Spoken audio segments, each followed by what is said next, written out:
الحمد لله نحمده ونستعينه ونستغفره ونعوذ بالله من شرور أنفسنا ومن سيئات أعمالنا من يهده الله فلا مضل له ومن يضلله فلا هادي له وأشهد أن لا إله إلا الله وحده لا شريك له وأشهد أن محمدًا عبده ورسوله يا أيها الذين آمنوا اتقوا الله حق تقاته ولا تموتن إلا وأنتم مسلمون يا أيها الناس اتقوا ربكم الذي خلقكم من نفس واحدة وخلق منها زوجها وبث منهما رجالا كثيرا ونساء واتقوا الله الذي تساءلون به والأرحام إن الله كان عليكم رقيبا يا أيها الذين آمنوا اتقوا الله وقولوا قولا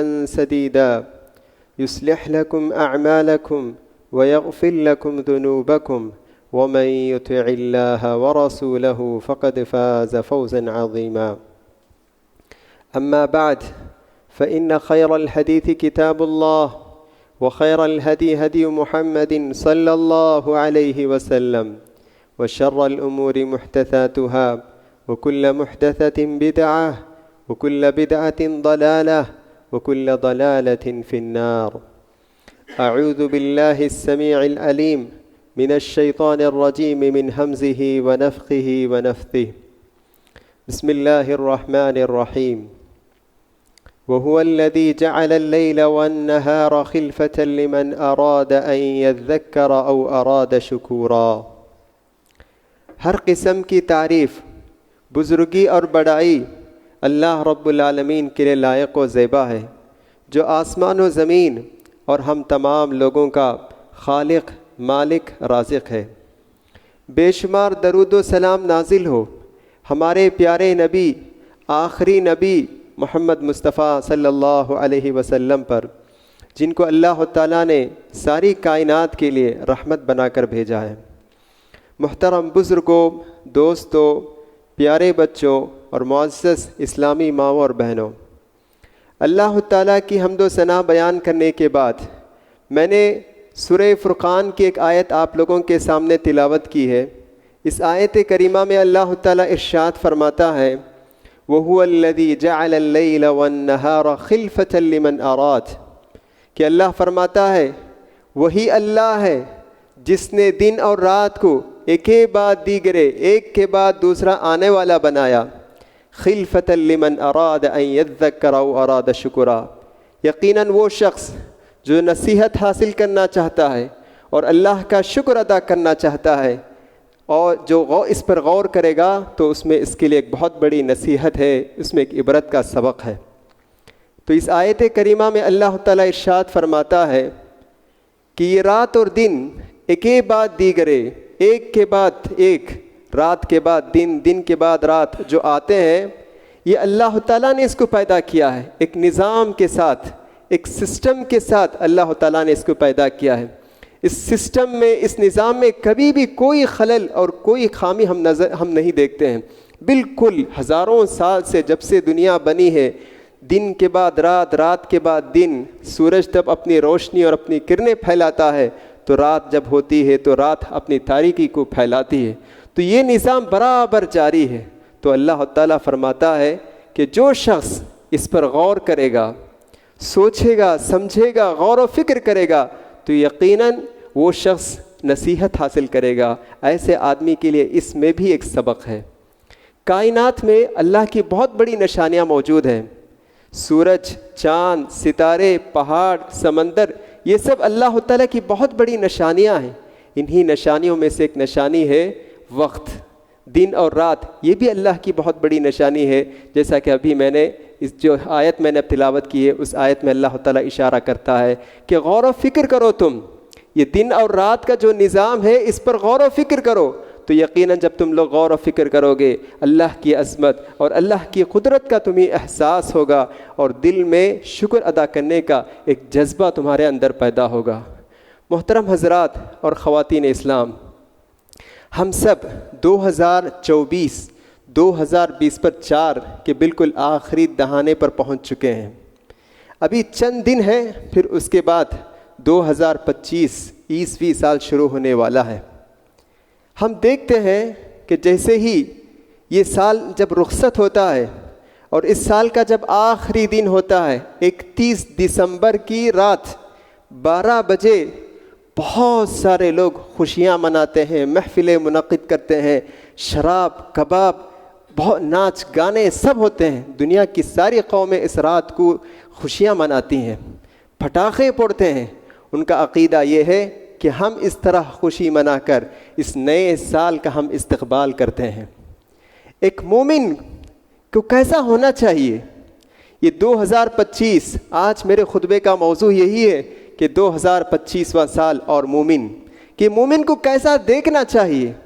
سب سے پہلے جو 2025 جو شروع ہونے والا ہے اس میں ہم جو خوشیاں مناتے ہیں, خوشی کی وجہ کیا ہے؟ پہلے یہ ہمیں معلوم کرنا چاہیے.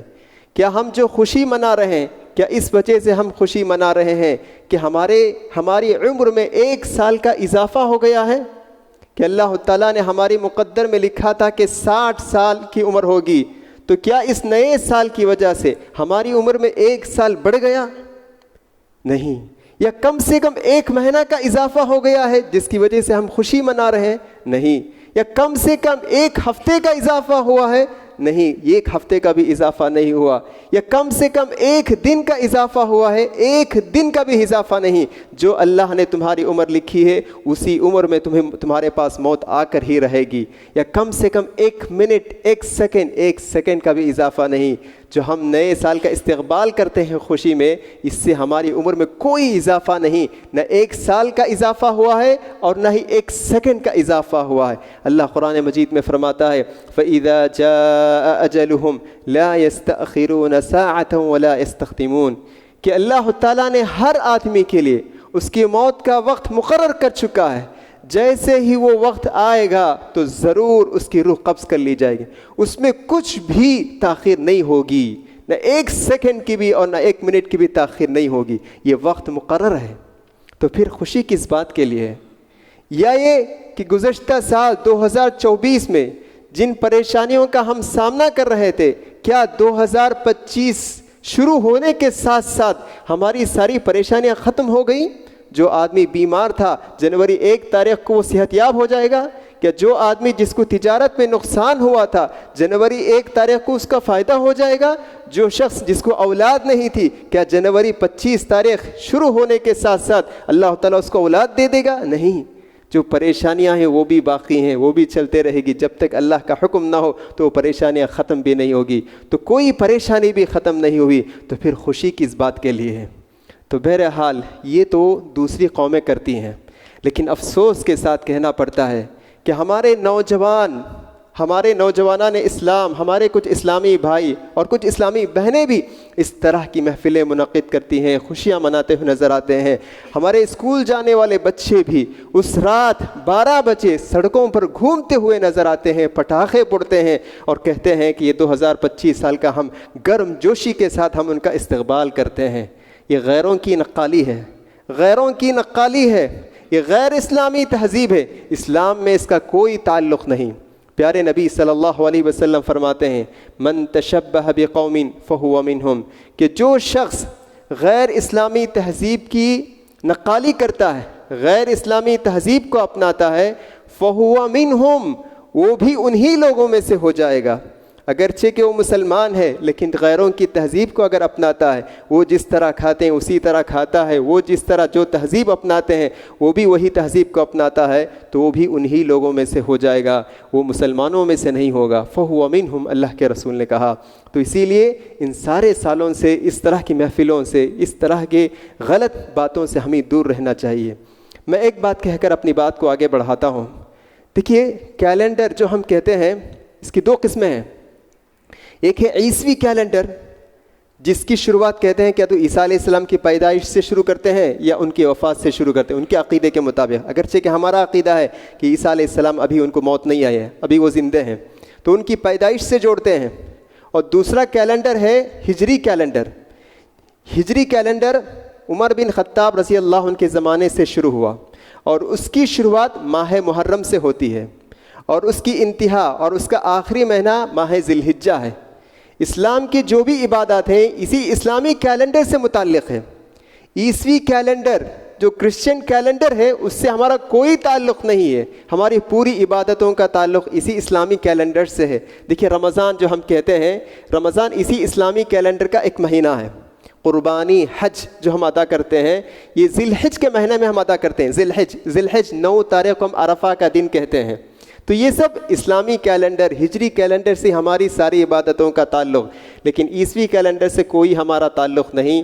لیکن آج اکثر لوگ، سارے کمپنی، مدارس، کالج، سب جگہ، ہر جگہ یہی عیسوی کیلنڈر پر لوگ عمل کرتے ہیں۔ اس کی ایک وجہ یہ بھی ہو سکتی ہے کہ جس طریقے سے ہم اسلامی کیلنڈر کو لوگوں میں عام کرنا چاہیے، اس کو پھیلانا چاہیے، کہ اس طرح ہم نے نہیں کیا، تو جس کی وجہ سے آج اکثر لوگ اسلامی کیلنڈر بھی نہیں جانتے ہیں۔ محرم کون سا مہینہ ہے اگر ہم پوچھیں تو وہ بھی بتا نہیں سکتے ہیں، لیکن اس کی باوجہ کہیں کہ عیسوی کیلنڈر کا پہلا مہینہ کون سا ہے تو پورے اسپیلنگ کے ساتھ بتائے گا کہ جنوری پہلا مہینہ ہے۔ تو بہرحال تو یہ ہمیں یاد رکھنے کی ضرورت ہے۔ تو یہ ایک مومن کو کیا کرنا چاہیے جب نیا سال شروع ہوتا ہے تو کیسا اس کا رویہ کیسا ہونا چاہیے؟ سب سے پہلی بات، جب نیا سال شروع ہوتا ہے تو اس کے دل میں آخرت کی یاد تازہ ہونی چاہیے، آخرت کی یاد تازہ ہونی چاہیے، قیامت کی یاد تازہ ہونی چاہیے۔ جیسا ایک سال گزرنے کے بعد دوسرا سال شروع ہوتا ہے، بالکل اسی طرح یقینی طور پر کہ قیامت آئے گی، اس میں کوئی شک نہیں ہے، کوئی شک نہیں ہے، ضرور قیامت آئے گی۔ قرآن مجید میں اللہ تعالیٰ قیامت کو جو ہے کل کے لفظ سے تعبیر کرتا ہے۔ کل یعنی آج کے بعد جس طرح کل آئے گا بالکل اسی طرح قیامت بھی آ کر رہے گی۔ تو قیامت کی یاد ہمارے دلوں میں تازہ ہونی چاہیے۔ دوسری بات، جب نیا سال شروع ہوتا ہے تو ایک مومن کو کیا کرنا چاہیے؟ مومن کو چاہیے کہ اپنا حساب لے، اپنے عمل کا جائزہ لینا چاہیے۔ گزرے ہوئے سال 2024 میں کیا کیا اچھا عمل کیا ہوں اور میں نے کیا کیا گناہ کیا ہے، اس کا حساب لے، جائزہ لے۔ جو نیک عمل کیا ہے اس نیک عمل کو آنے والے سالوں میں بھی باقی رکھنے کی کوشش کرے۔ ایسا نہیں کہ ہم اس سال ہم کرتے رہے، اگلے سال ہم اس کو چھوڑ دیے، ایسا نہیں ہونا چاہیے۔ ہم دیکھیں، غور و فکر کریں۔ ماشاءاللہ میں 5 وقتہ نماز، 5 وقت کی نماز باجماعت پڑھتا رہا، تہجد کا بھی اہتمام کرتا رہا، صدقہ اور خیرات کا بھی اہتمام کرتا رہا۔ تو مومن کو چاہیے کہ آنے والے سال میں بھی اس کا اہتمام کرے۔ ایسا نہیں کہ جوش میں چند سال ہم عمل کیے اور باقی سال چھوڑ دیے، یہ نہیں ہونا چاہیے۔ اللہ کے رسول صلی اللہ علیہ وسلم فرماتے ہیں احب الاعمال الی اللہ ادومها وان قل، کہ اللہ کے رسول فرماتے ہیں اللہ کے پاس سب سے پسندیدہ عمل وہ عمل ہے جو آدمی ہمیشہ ہمیشہ کرتا ہے، ہمیشہ جو کام کرتا ہے وہ اللہ تعالیٰ کو بہت پسند ہے، اگرچہ کہ وہ عمل تھوڑا ہی کیوں نہ ہو، کوانٹٹی کے اعتبار سے کم ہی کیوں نہ ہو، لیکن آدمی جب ہمیشہ کرتا ہے تو اللہ کو بہت پسند آتا ہے۔ تو جو نیک عمل آپ شروع کر چکے ہیں اس عمل کو جاری رکھنا چاہیے اگلے سالوں میں بھی، اور جو کمی نظر آ رہی ہے اس کمی کو پوری کرنے کی کوشش کرنی چاہیے۔ جیسے ہم دیکھتے ہیں کامیاب تاجر، ایک کامیاب تاجر وہ ہے جو ہر فائنینشیل سال جب ختم ہوتا ہے تو وہ پورا حساب لیتا ہے کمپنی کا کہ کتنا ہم خرچ کیے ہیں، کتنا فائدہ ہوا، کتنا نقصان ہوا، اور پھر اس کے بعد اپنے سارے افراد سے میٹنگ کرتا ہے اور دیکھتا ہے کہ جو نقصان ہوا ہے اس نقصان کو ہم کیسے کر سکتے ہیں، اور جو فائدہ ہوا ہے اس فائدے کو ہم کیسے بڑھا سکتے ہیں، مشورہ کرتا ہے، غور و فکر کرتا ہے۔ بالکل ایسے ہی جب یہ سال ختم ہوتا ہے تو ہمیں چاہیے کہ ہم اپنے عمل کا جائزہ لیں، جہاں کچھ کمی ہے اس کمی کو پوری کرنے کی کوشش کریں، اور جو نیک عمل ہم کرتے ہوئے آ رہے ہیں اس کو اگلے سالوں میں بھی کرنے کی کوشش کریں۔ تو اس کو کہتے ہیں خود کا محاسبہ، خود کا حساب لینا چاہیے۔ اللہ تعالیٰ قرآن مجید میں اس کا ہمیں حکم دیتا ہے کہ تم اپنے آپ کا حساب لیتے رہو، جائزہ لیتے رہو۔ اللہ تعالیٰ فرماتا ہے یا ایھا الذین آمنوا اتقوا اللہ وَلْتَنظُرْ نَفْسٌ مَا قَدَّمَتْ لِغَدٍ وَاتَّقُوا اللَّهَ، کہ اللہ فرماتا ہے اے ایمان والو اللہ سے ڈرو، اور ہر آدمی کل کے دن کے لیے اس نے کیا تیاری کیا ہے اس کے بارے میں وہ سوچیں, غور و فکر کریں, حساب لیں. آج ہی اگر مجھے موت آ جائے تو کل اللہ کے سامنے میں کیا حاضر, میرے پاس کیا عمل ہے میں جو اللہ کو میں بتا سکتا ہوں. غور کریں, فکر کریں. وَلْتَنظُرْ نَفْسٌ مَا قَدَّمَتْ لِغَدٍ. دیکھیے اللہ کہتا ہے کل کے دن کے لیے, یعنی قیامت کا آنا بالکل یقینی ہے. جس طرح آپ سمجھتے ہیں سال 24 کے بعد سال 25 آنا یقینی ہے, تو اللہ تعالیٰ اسی طرح کہتا ہے جس طرح گزرا ہوا کل کے بعد آنے والا کل کا آنا یقینی ہے, بالکل اسی طرح قیامت کا آنا بھی یقینی ہے. تم نے قیامت کے لیے کیا تیاری کی ہے؟ غور و فکر کرو, سوچو, حساب لو. وَلْتَنظُرْ نَفْسٌ مَا قَدَّمَتْ لِغَدٍ. عمر بن خطاب رضی اللہ عنہ بہت بڑے صحابی ہیں. اللہ کے رسول نے انہیں دنیا ہی میں خوشخبری سنا دی, عمر فی الجنہ, کہ عمر بن خطاب جنت میں جائیں گے. اور ایسی باتیں کہتے تھے, ایسے رائے پیش کرتے تھے. ان کی رائے کی تائید میں اللہ قرآن مجید میں آیت نازل کرتا تھا کہ عمر جو کہہ رہے ہیں وہ صحیح کہہ رہے ہیں. سبحان اللہ, اتنے بڑے نبی, اتنے بڑے صحابی تھے. تو انہوں نے, وہ کہتے ہیں حاسبوا انفسکم قبل ان تحاسبوا. اے لوگو, تم اپنے آپ کا حساب کرتے رہو قبل اس کے کہ اللہ تعالیٰ تمہارا حساب لے. اللہ تمہارا حساب لینے سے پہلے تم خود اپنا حساب لو. وزنوا اعمالکم, اور تم خود اپنے اعمال کو تولو قبل اس کے کہ اللہ تعالیٰ تمہارے اعمال کو کل قیامت کے دن تولے. تو ہم خود اپنا حساب لیں, تولے ہمارے اعمال کو. ہمارے عمل کیسے ہیں ہم خود تول کر دیکھیں, اندازہ کر کے دیکھیں ہم کیسے ہیں. کسی بھی منٹ موت آ سکتی ہے. اللہ کے رسول صلی اللہ علیہ وسلم ہمیشہ خود کا محاسبہ کرتے تھے, ہمیشہ آخرت کی فکر, ہمیشہ اپنے عمل کا جائزہ لیتے رہتے تھے. ایک مرتبہ اللہ کے رسول صلی اللہ علیہ وسلم عبداللہ بن مسعود رضی اللہ عنہ سے کہتے ہیں کہ اے عبداللہ مجھے قرآن پڑھ کر سناؤ. تو عبداللہ بن مسعود کہتے ہیں کہ اللہ کے رسول, قرآن تو آپ پر نازل ہوئی, آپ پڑھیں اور میں سنوں, یہ زیادہ بہتر ہے. اللہ کے رسول نے کہا احب ان اسمع من غیری, نہیں, دوسروں سے قرآن سننا یہ بھی مجھے پسند ہے, میں چاہتا ہوں کہ دوسروں سے سنو. تو عبداللہ بن مسعود پڑھتے گئے اس آیت پر پہنچے, فکیف اذا جئنا من کل امت بشہید, کہ اللہ فرماتا ہے کیسا ہوگا وہ منظر, سوچ کر دیکھیے اللہ کے رسول کہ ہم آپ کو بھی لے آئیں گے, آپ کی قوم کو بھی لے کر آئیں گے, اور آپ کا ہم حساب لیں گے. نبی کا حساب لے گا اللہ تعالیٰ کہ اے نبی کیا تم نے اپنی قوم کو میرا پیغام پہنچایا کہ نہیں پہنچایا. اللہ کے رسول روئے, آنکھوں سے آنکھیں اشکبار ہو گئی, آنسو جاری ہو گئے. دیکھتے ہیں عبداللہ بن مسعود حیران ہو گئے, کون اللہ کے رسول سب سے پہلے جنت میں داخل ہونے والے ہیں. اللہ تعالیٰ قرآن مجید میں کہتا ہے اے نبی ہم نے آپ کے سارے گناہ معاف کر دیے ہیں, لیکن کیسا حساب لیتے ہیں. دیکھیے آج ہم لوگوں کو یہ حساب نہیں لیتے ہیں, ہم سب کچھ حساب لیتے ہیں, پیسوں کا حساب لیتے ہیں, جائیداد کا حساب لیتے ہیں, لیکن عمل کا حساب نہیں لیتے ہیں. تو یہ سال جب ختم ہو رہا ہے تو ہمیں چاہیے کہ ہم اپنے عمل کا بھی حساب لیں کہ کیسا ہمارا عمل ہے. یہ خوشی منانے کا موقع نہیں, یہ خود کا محاسبے کا دن کہ میری زندگی کا قیمتی ایک سال گزر چکا ہے. 365 دن, 360 پر 5 دن میرے زندگی کے قیمتی لمحات میں گوا چکا ہوں. میں موت سے قریب ہو چکا ہوں, قبر سے قریب ہو چکا ہوں, میدان محشر سے قریب ہو چکا ہوں, قیامت سے قریب ہو چکا ہوں. 365 دن میرے گزر چکے ہیں. سب سے قریب کیا حشر ہوگا میرا, یہ یاد کرنے کا موقع ہے, خوشی منانے کا موقع نہیں, نیو ایئر سیلیبریٹ کرنے کا موقع نہیں, خود کا حساب لینا, خود کا جائزہ لینے کا موقع ہے. محترم حضرات, اسی طرح دن بہت تیزی کے ساتھ گزر رہے ہیں. ایک مومن جب نیا سال شروع ہوتا ہے تو اس کا اندازہ ہوتا ہے کہ ہم قیامت کے قریب ہو چکے ہیں.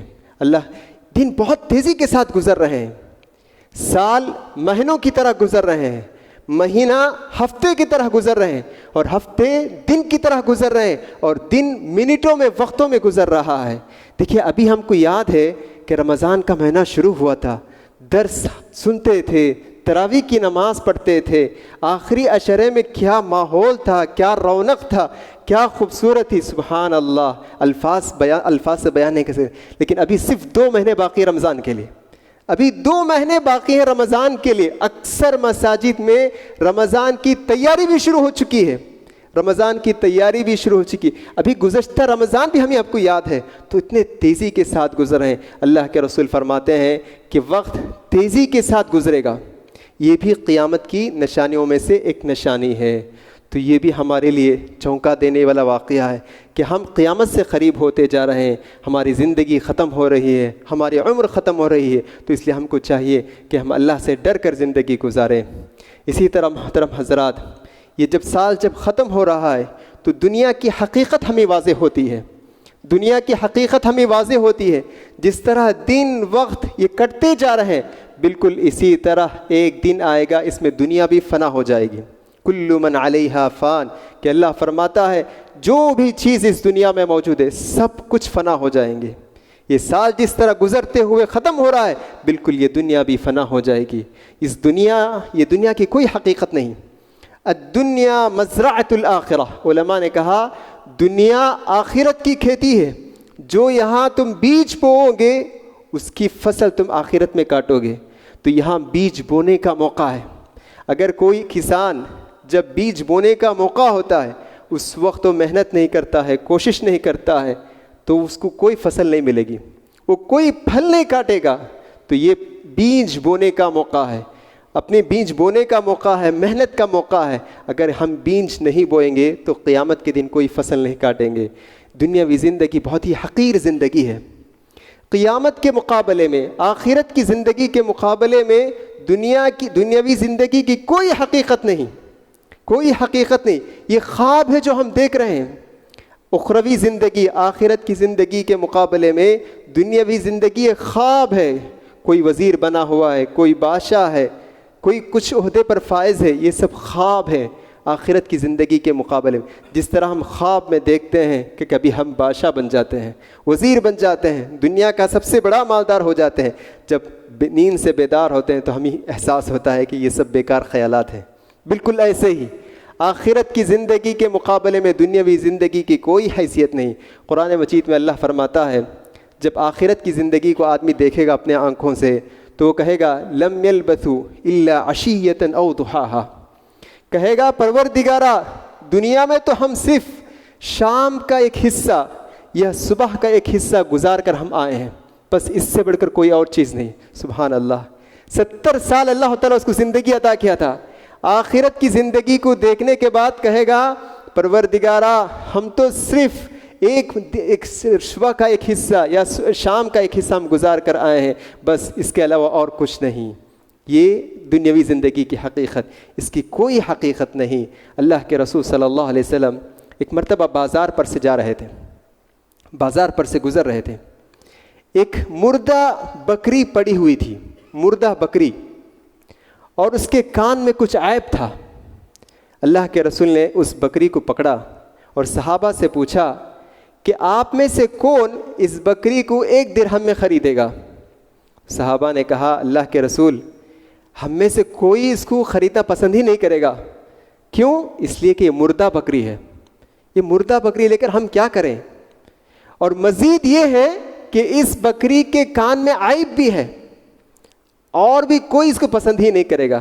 تو اللہ کے رسول نے کہا صحابہ جان لو کہ دنیا اس کی حقیقت اس سے بھی کمتر ہے, مردہ بکری سے بھی کمتر ہے. تو ہماری زندگی کا ٹارگٹ, ہدف, مقصد آخرت ہے. تو اس آخرت کو سنوارنے کے لیے ہم دنیا میں بھیجے گئے ہیں. تو یہ سال جب ختم ہوتا ہے, نیا سال جب شروع ہوتا ہے, تو یہ احساس ہمارے دلوں میں جاگنا چاہیے کہ ہم آخرت سے قریب ہو گئے ہیں, موت سے قریب ہو گئے ہیں, قبر سے قریب ہو گئے ہیں. تو ہم نے کیا تیاری کی ہے, اس کا حساب لینے کا وقت آ چکا ہے. تو یہ ہمیں حساب لینے کی ضرورت ہے. محترم حضرات, اسی طرح ہم دیکھتے ہیں کہ جب نیا سال جب شروع ہوتا ہے تو جہاں بہت ساری باتیں ہوتی ہیں, تو انہی میں سے ایک بات یہ بھی ہے کہ ہم اپنے رشتوں کے جو رشتہ داروں کا جو رشتہ ہے اس کا بھی ہمیں جائزہ لینا چاہیے. 1 سال ہمارے رشتے ٹوٹے ہوئے ہیں, بھائی بھائی سے ملتا نہیں, باتیں نہیں کرتا ہے, بہن بہن سے رشتہ ختم ہو چکا ہے. تو یہ اس رشتہ پر بھی ہمیں غور کرنا چاہیے کہ 1 سال گزر چکا ہے, بات چیت نہیں, تعلقات نہیں, رشتہ نہیں, تو اس رشتے کو دوبارہ زندہ کرنے کی ضرورت ہے. 1 سال گزر چکا ہے, 365 دن گزر چکے ہیں. اللہ کے رسول صلی اللہ علیہ وسلم فرماتے ہیں کہ ہر پیر اور جمعرات کو اللہ کے پاس عمل پیش کیے جاتے ہیں. اللہ کے پاس عمل پیش کیے جاتے ہیں تو اس وقت اللہ تعالیٰ ہر اس بندے کے گناہ کو معاف کرتا ہے جس نے اللہ کے ساتھ شرک نہیں کیا ہے. لیکن اللہ تعالیٰ کہتا ہے کہ فلاں 2 آدمیوں کے عمل کو چھوڑ دو، فلاں 2 آدمیوں کے عمل کو چھوڑ دو. کیوں؟ اس لیے کہ وہ دونوں آپس میں ایک دوسرے سے بات نہیں کرتے ہیں، اپنا قطع تعلق کر چکے ہیں، اپنا رشتہ توڑ لیے ہیں. ان کے عمل کو مت لے کر آؤ، مت پیش کرو. حتی یصطلحا، یہاں تک کہ وہ دونوں آپس میں صلح کر لے، اپنے رشتے کو دوبارہ بحال کر لے، صحیح کر لے، پھر اس کے بعد ان کا عمل پیش کیا جائے. سبحان اللہ. تو کتنے ایسے ہمارے بہن بھائی ہیں، تو ان کو چاہیے کہ زندگی کا ایک قیمتی 1 سال گزر چکا ہے، توبہ کرے.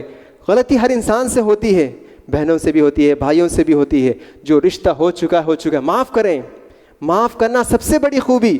اللہ کے رسول معاف کرتے تھے. اللہ کے رسول سے پوچھا گیا، گھر میں ایک خادم ہے، غلطی کرتا ہے، کتنی مرتبہ معاف کرو؟ تو اللہ کے رسول نے کہا 70 مرتبہ معاف کرو. سبحان اللہ. تو بہن بھائیوں سے اگر غلطی ہوتی ہے تو اس غلطی کی وجہ سے اپنا رشتہ نہیں توڑنا چاہیے. اسی طرح آخر میں بات کہہ کر اپنی بات کو ختم کرتا ہوں کہ دیکھیے ہمارا یہ سال ختم ہو رہا ہے. ہم ایک منصوبہ بند زندگی گزارنا چاہیے، ایک منصوبہ کے ساتھ زندگی گزارنا چاہیے کہ ہم اگر گزشتہ سال، یہ جو سال جو گزر چکا ہے، ہم صرف فرض نماز ہم پڑھتے رہے. انشاءاللہ آنے والے سال میں ہم فرض نماز کے ساتھ نفل بھی پڑھتے رہیں گے. اسی طرح گزشتہ سال میں نے قرآن مجید کا کوئی حصہ یاد نہیں کیا ہے، اب انشاءاللہ قرآن مجید کا حصہ بھی یاد کروں گا. قرآن مجید سے اپنا رشتہ مضبوط کروں گا. قرآن مجید کو سمجھنے اور اس پر عمل کرنے کی پوری کوشش کروں گا. دیکھیے قرآن مجید پڑھنا تو بہت سارے لوگ کرتے ہیں لیکن سمجھنے کی فکر نہیں کرتے ہیں. تو یہ اس موقع ہے کہ ہم اس پر بھی غور و فکر کریں، قرآن سے اپنا رشتہ جوڑنے کی کوشش کریں. اور طلباء طالبات جو اسٹوڈنٹس ہیں ان کے لیے بھی چاہیے کہ وہ ہدف متعین کریں کہ آنے والے سالوں میں میں اتنے نمبرات سے کامیاب ہوں گا، فلاں امتحانات میں پاس ہو جاؤں گا انشاءاللہ. اس کے لیے پلاننگ کریں، منصوبہ کریں. یہ بھی اس میں شامل ہے، یہ بھی ہمیں اسلام سکھاتا ہے. اللہ تعالیٰ سے دعا ہے کہ اللہ تعالیٰ ہم تمام لوگوں کو جب تک اس دنیا میں باقی رکھے، ایمان پر ہمیں باقی رکھیں اور نیک عمل کرنے کی توفیق عطا فرمائے. آمین. اقول قولی هذا استغفر الله لي ولكم ولسائر المسلمين واستغفروه فإنه الغفور الرحيم.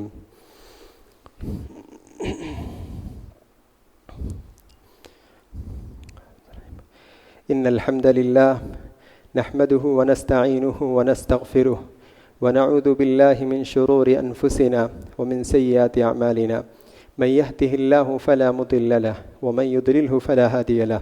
وأشهد أن لا إله إلا الله وحده لا شريك له وأشهد أن محمدا عبده ورسوله. ربنا ظلمنا أنفسنا وإن لم تغفر لنا وترحمنا لنكونن من الخاسرين. ربنا آتنا في الدنيا حسنة وفي الآخرة حسنة وقنا عذاب النار. اللهم إنا نسألك الهدى والتقى والعفاف والغنى. اللهم اكفنا بحلالك عن حرامك وأغننا بفضلك عمن سواك. إن الله وملائكته يصلون على النبي يا أيها الذين آمنوا صلوا عليه وسلموا تسليما. اللهم صل على محمد وعلى آل محمد كما صليت على إبراهيم وعلى آل إبراهيم إنك حميد مجيد. إن الله يأمر بالعدل والإحسان وإيتاء ذي القربى وينهى عن الفحشاء والمنكر والبغي يعظكم لعلكم تذكرون. اذكروا الله يذكركم ولذكر الله أعلى وأعز وجل وأتم وأكبر والله يعلم ما تصنعون.